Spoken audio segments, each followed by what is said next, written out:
So welcome everybody. Thank you for coming in such a beautiful night, summer night. My name's Jennifer Waters, and I've been an acupuncturist here in Syracuse for 17 years, and I've been involved with light therapy for the past 5. And my teacher, Zion Yu, who I wrote a book about called Welcome the Pain, taught me to understand the body from head to toe.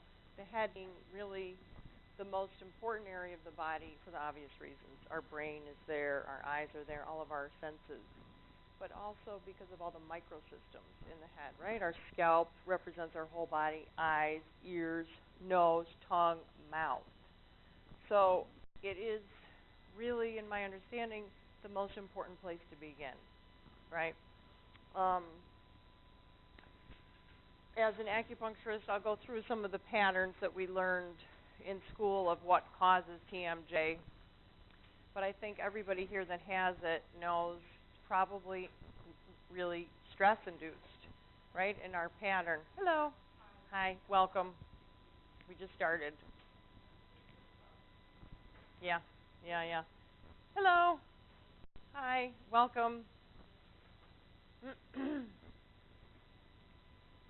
We started right on time because only 5 people RSVP'd, but you just never know. So, where was I? Right, the head is a microsystem, learning to balance that. It wasn't until later, about 5 years ago, that I got involved with the light therapy world in the near-infrared wavelength in particular, where I learned what's called the balance protocol, which is what I'm going to share with you all today. It's a simple procedure, and it's really to bring alignment back to the jaw, because most of us are one side or the other. We chew our food on one side or the other, and a lot of it's unconscious. I mean, I'm a fairly conscious person. I've been practicing mindfulness for my entire adult life. It wasn't until I started doing this protocol that I realized I always chewed my food on one side. I had no idea. I never thought about it. And, even as a mindful eater, you don't become aware of what's really going on in the jaw. Now, I assume everybody here has TMJ, which really makes you more of an expert on the subject than I am. My specialty is pain relief, so I know how to get rid of it, which is what we're going to mainly focus on, but I don't have direct experience with it. But I know it's extremely debilitating. I've seen people who can't open their mouth at all, can't chew, only on a liquid diet, and have had good results with all of that. So, yes, dear. Okay, yes. Yeah. And, I mean, honestly, it's like in the spectrum of a pain pattern in the jaw, we have the clench and grind, which would be the most mild, all the way up to a full-blown syndrome where you might need surgery or, whatever else they're going to think of. So, oops, I hope I didn't break it. I like to look at all disease patterns like that. There's the early stages, it's like many things. So it's fine. As a grinder, it's best to just be aware and to change the pattern early on. So, okay, here we go. So you guys know what TMJ is, and it's really an epidemic now. Roughly 20% of all Americans have this pain pattern. 10 million people in this country, as you know. So why do you think that is? Any ideas? Stress, right? Electromagnetic stress, psychological stress, physical stress, emotional stress. We can't avoid it. So what's the first thing that we do? Well, the second is another cause is malalignment. Exactly. So all ends up here. Exactly. That's right. Exactly. Yes, totally. So dental distress syndrome is what I have learned through the world of light therapy. And this is the work that's based on Dr. Fonder, A.C. Fonder. I don't know if you've ever heard of him.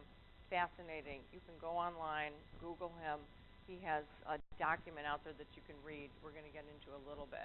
And it's exactly that the misalignment in your whole body, your pelvis, everywhere, begins in the jaw.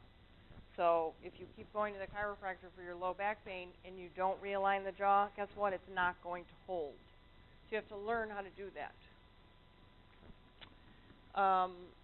We begin with the mouth because the head is the beginning of it, right? So most of us, we think, people tell you when you're young, keep your chin up, right? No, that's not a good idea. You want to keep your chin down and back to create circulation in the cervical spine into and out of the head. So what happens when we pull the head forward, which, we see people all the time walking around like this, right? Pulling the chin forward. What actually happens is you can pull the brain slightly out of the skull. You can actually pull it out of its place, and that'll lead to anxiety, insomnia, all kinds of problems. So realigning the jaw is the most important place to begin. On a cellular level, the teeth develop out of the same layer of the cell, the ectodermal layer, as 40% of the brain and nervous system. So our teeth really are a huge part of our nervous system. This is all based on the work of A.C. Fonder. When you really study his work, it's fascinating because we don't often, as an acupuncturist, we never learned any of this in school. It wasn't until I started studying this dental distress syndrome and what to do about it, then I realized how connected the jaw is to anxiety, PTSD, our central nervous system, right? So we can't really rewire ourselves until we realign the jaw. So the cervical, the axis of the spine, the very top part of the spine that's just below the skull, is considered the tooth of the spine. So cellularly it's connected. The jaw is connected to the lower spine and all of our reproductive organs by the dura mater. Maybe you've seen a picture of it.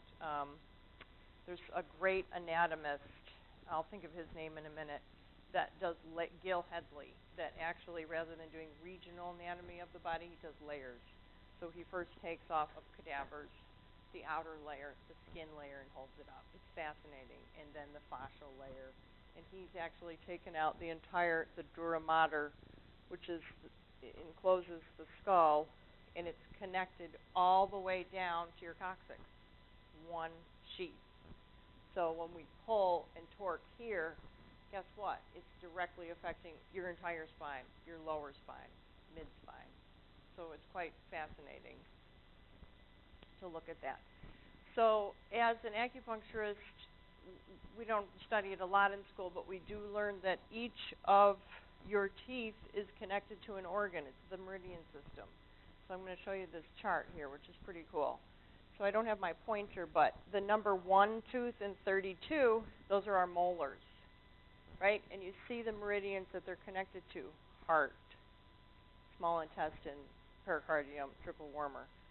So when you grind your teeth, guess what's happening? You're affecting your heart. And look at how many people have heart disease. And so when you grind down the molars, what happens is your top and bottom, your front teeth, are constantly touching, and they shouldn't be. The molars are supposed to be long enough so that when you bite down, your top and bottom teeth don't touch, right? But now everybody's do. Mine do. And so we'll see if yours do in a second. But what happens is we're constantly stimulating our kidneys and bladder. So adrenal fatigue, right? So there are some holistic people that say all disease begins in the mouth. And if you have something wrong with an organ, you've got to look at the tooth that's connected, because you might have a cavitation, an infection in the jaw. And the holistic dentists, there's a lot of really good ones in New York City and everywhere in the world, but they feel so strongly that disease begins in the jaw.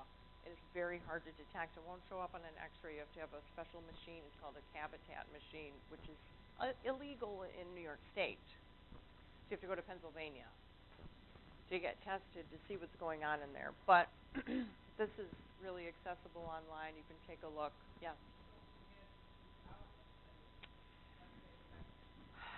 That's a really good question. It should be fine. The issue comes in when you have an implant, right? So it's one thing you have an infection.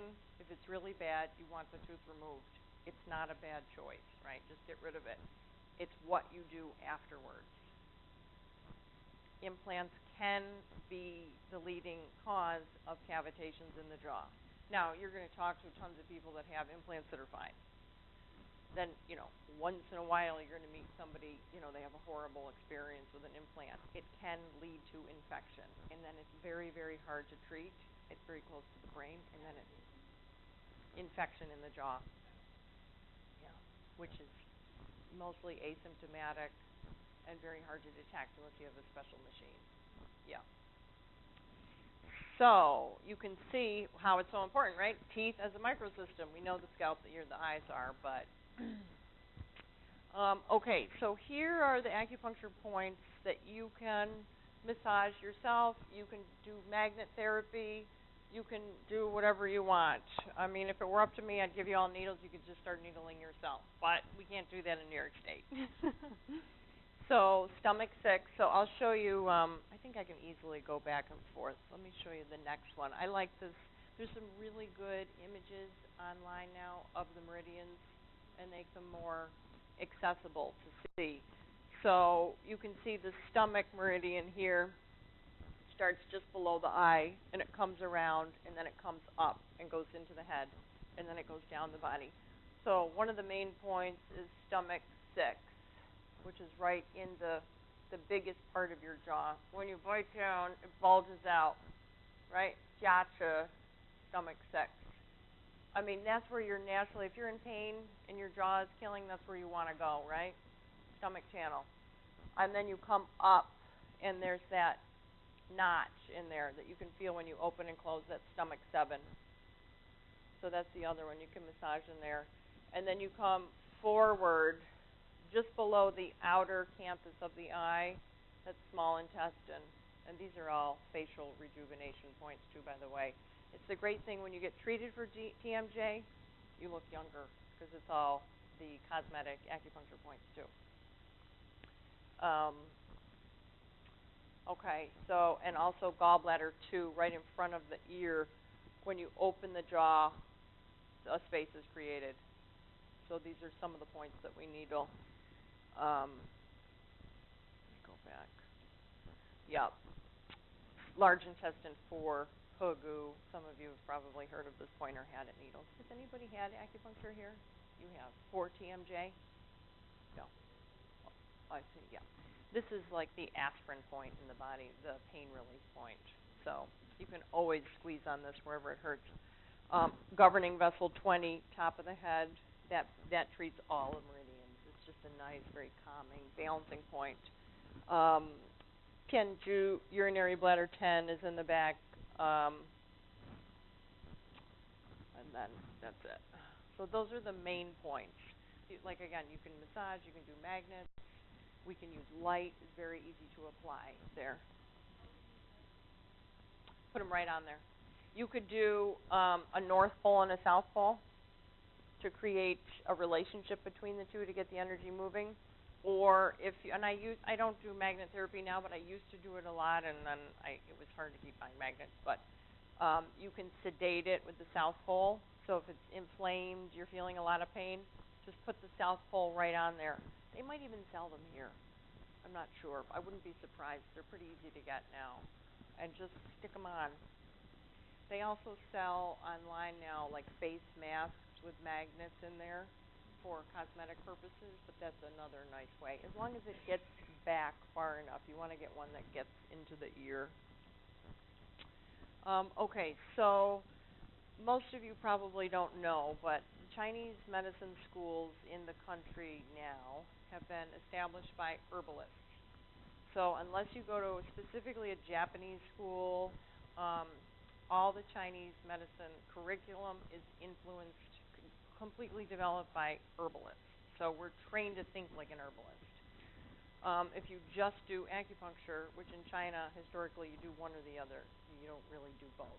The herbs, it's its own course of study. It's like being a pharmacist. It's very extensive.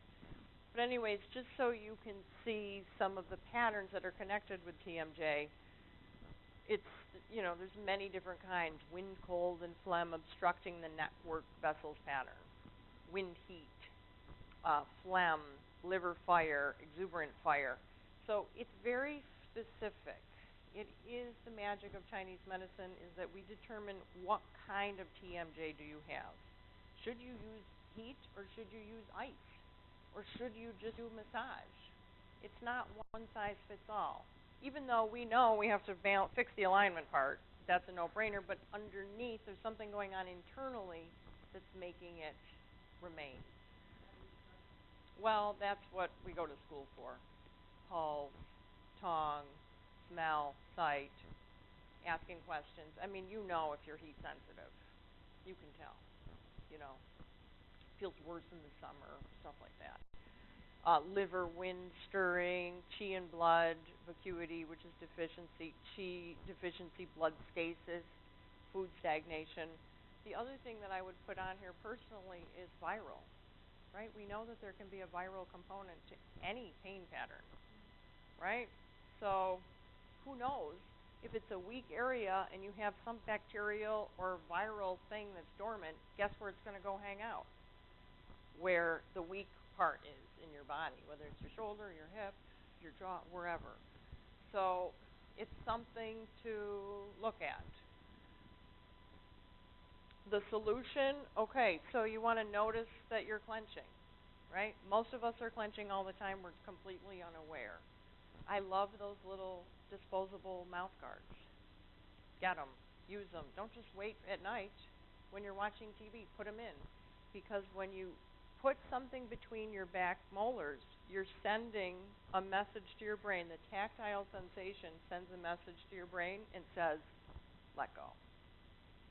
So you really need to retrain your nervous system to constantly be reminding, we're not doing this anymore, right? We're going to just, it's like your shoulders. You know, you walk around like this all the time until you train yourself not to. Notice how you chew. And also, back to the first one, like at night before you go to bed, do a body scan. And just really make sure before you fall asleep that you're not like this, because most of us are. That's why I like to try to take a bath before bed, just really wash off the day, relax, do the scan, use the mouth guard. Although without realigning the misalignment, the mouth guard just reinforces a pattern that you don't want. Yes, sir? Yes. Okay, yeah. Yeah. Yeah, don't do it. Yeah, you're not ready for that. And that may not be right for you. We've got to figure out what's the cause, and how to cure it. And, like, definitely, whatever makes it worse, don't keep doing that. Common sense, you know. So, yeah, I wonder why, though. Could be. I think what it was, I mean, I hit it, but I still felt like there was so much space in between, like across right the jaw, like the lower part, and so my mouth felt open almost. Oh, too much too soon. Yeah, because if it's tension, it's being forced open, that's not good. So it's in a constant state of stress, which is going to cause pain. Yeah. Really notice how you chew. Try to make sure you chew on both sides. And then really, whatever body worker you're going to go see, you need to make sure that you're not walking around like this with your head. You have to really try to make sure to bring it back and up. Chin slightly down. It's a subtle thing. Slightly down, so you're creating space in the back of the neck. Remember, cervical 2 is the tooth of the spine. If it's jammed, that's not good. You want to create blood flow. Yes?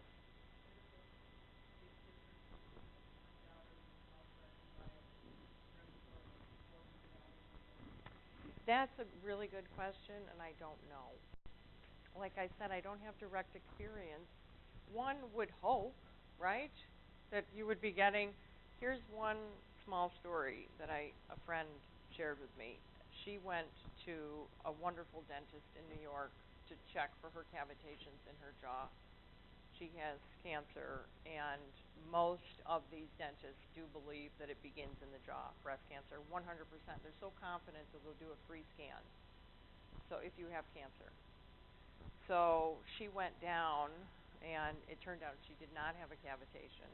we were all surprised, relieved. And they do surgery. They open the gum and take out the infection and then sew it back up. And then, I mean, it's better than cancer, right? So it sounds invasive, but really can save your life. So this woman fitted her for her own prosthetic, implant for her jaw. So she came back and we treated her with my balance protocol, not mine, the one that I learned from Wes Burwell, with the sticks and the lights, which uses your lymphatics to really open everything up and balance everything out. The next night she went back and put in that prosthetic device, and it gave her a headache. She could no longer do it because that's how quickly the jaw will realign. Because of the way the joint is designed, it moves. It's very flexible. It's the only joint like it in the body, right? So it can realign very quickly. If your lifestyle will support it to stay there, it's something you could possibly overcome easily in a short amount of time. So if your dentist, if it's like those shoes, it depends on if it's going to reinforce your bite pattern. I wouldn't recommend it. Yeah. You want to reinforce. So learning to relax, support with the balance protocol. Okay, so Juliet is my helper, and she's going to hand out these sticks now to everybody. Take 2, and I'm going to have you put them in your mouth, and we're going to get right into this. Now, these are jumbo craft sticks. You don't have to buy the jumbo. You can buy any popsicle sticks at Michael's or wherever you get popsicle sticks. So what I want you to do is just put them between your back molars. That's it. Now these are kind of awkward because they're really big. Usually we use the smaller ones, but this is all I could find in my house. Okay, so when you put them in there, I'm sorry they're wood. The wood absorbs your saliva, so it's a little weird. I'm asking the company that I work with now if they could come up with some hypoallergenic plastic that we could do. Would be easier to use. We need to make sure that when you put these in, it's creating enough space that your top and bottom teeth do not touch. Okay, so Juliet's going to walk around and make sure that your front, let's see. Oh, you can't see her on them. Okay, good. Let's see. Good. Check. Just make sure. Now, if you're a big grinder, well, go around here. I'll do it. Okay. You've got to make sure, if you grind your teeth down a lot, what will happen is you'll need sticks, 2 or 3 sticks on each side to create enough space so that these teeth don't touch. When I first learned this, I needed 3 sticks on each side. That's how ground down my back teeth are. So I didn't have TMJ, but I had clench and grind big time. So now I don't. Everything balanced out enough so that I just need 1 stick on each side. Okay, so let's see. You going to put them in? You can't. Okay. All right, good point. Yeah. If you feel like you're going to gag. If you want me to check, raise your hand. Yeah, good. Yours aren't touching. Let's see. Good. Plenty of space there. You're good. Okay, good.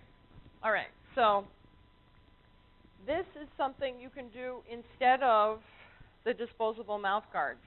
If you want these, some people do feel like they're going to gag, but you can almost use anything in there as long as you get the tactile sensation in the back molars, sends the signal to the brain. Then we use the light therapy device with the frequency, usually with number 2 for inflammation and 6 for circulation, and it opens up the lymphatics. So if you're really lymphatically jammed, so there's a lot of lymph nodes in here and here, right? So if your lymph isn't flowing well, you're never going to get the energy to shift out.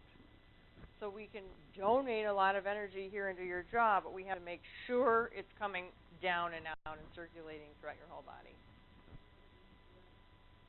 We would place the pads. So when I'm at home, a lot of times I'll just walk around with the sticks in my mouth as a reminder.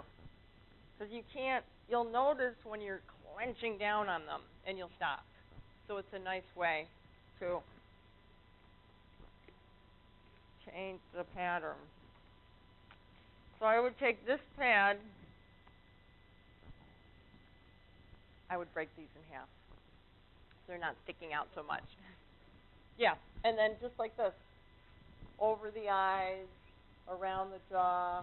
Maybe we'll do here if somebody's really congested, up with the pads in the armpits to get the lymph flowing over the groin area because of all the lymph nodes there to give you a big dose of circulation. Yes, yes. Now, if somebody really had a lymph problem, I would send them to a specialist, and then we would work in combination, and then we do the acupuncture. So I'll put needles in and then the light with the sticks, and like bam, big changes happen in one session for some people. I mean, I don't want to set your expectations so high. Can the sticks work alone? Yes, they can. If you have a mild case, if you don't have full-blown TMJ and you're just a clench and grind person, just by doing this can make all the difference in the, so we did this already, steps for releasing the jaw. And then while the sticks are in there, you can do your own. There's a lot of simple techniques for moving your limbs, things that I've learned from specialists. And that's it. That is the last slide.